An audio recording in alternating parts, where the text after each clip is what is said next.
শিৱসাগৰত ভাগি পৰিল 18 কোটি টকীয়া দলং।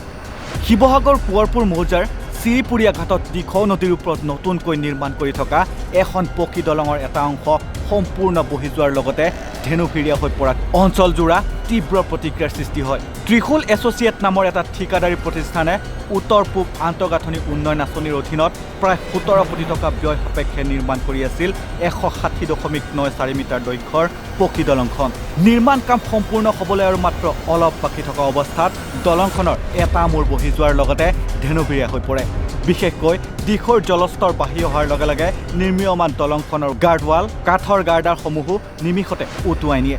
ইয়াৰ পৰিপ্ৰেক্ষিতত সংশ্লিষ্ট ঠিকাদাৰ প্ৰতিষ্ঠানে আগতীয়াকৈ সঠিক পদক্ষেপ নোলোৱা আৰু নিম্নমানৰ কাম কৰাৰ বাবে এই অৱস্থা হোৱা বুলি তীব্ৰ ক্ষোভ প্ৰকাশ কৰিছে স্থানীয় ৰাইজে।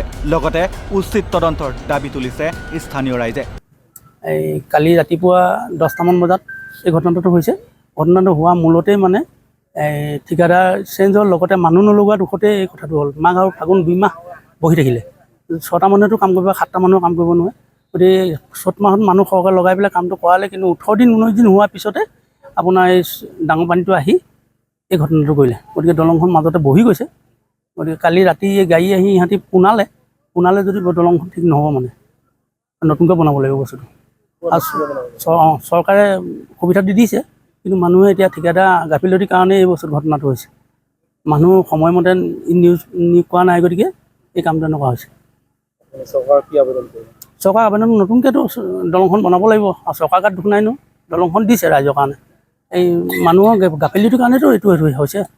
চৰকাৰে যোগান নিদিয়াকৈ থকা নাই, দলং নিদিয়াকৈ থকা নাই। ইমান অনুনয় বিনয় কৰাৰ পিছত দলংখন আমাৰ পাইছে ৰাইজে।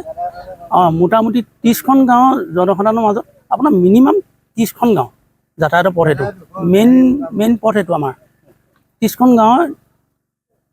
গাঁৱৰ যাতায়াতৰ পথ সেইটো। গতিকে ইয়াৰ মাজত যদি বেয়া হৈ যায়, চৰকাৰেতো আকৌ পুনৰ নিদিয়ে। গতিকে পুনৰ নিৰ্মাণটো নহয়। গতিকে যি হৈছে আকৌ নতুনকৈ নিৰ্মাণ কৰি বস্তুটো আমাক লাগে, দিব লাগিব। আৰু এনেই মেহনতি কৰি থৈ দিলে নহ'ব ন। 10 বছৰৰ পিছত ম্যাদত থাকিব। ম্যাদটো যেতিয়া গুচি যাব, দলংখন বহি গুচি যাব। গতিকে এনেই পুনাই থ'লে নহ'ব। ফাটবিলাক কিহে মাৰিব? ফাটটো আছে, 3টা 4টা ফাট মেলি গ'ল দলংখনত। আমি এনেকৈ কৰিম, নতুনকৈ বনাই দিব লাগিব। সেইটো ভাঙি চিঙি আকৌ নতুনকৈ বনাই দিব লাগিব। কথা হ'ল এইটোৱে।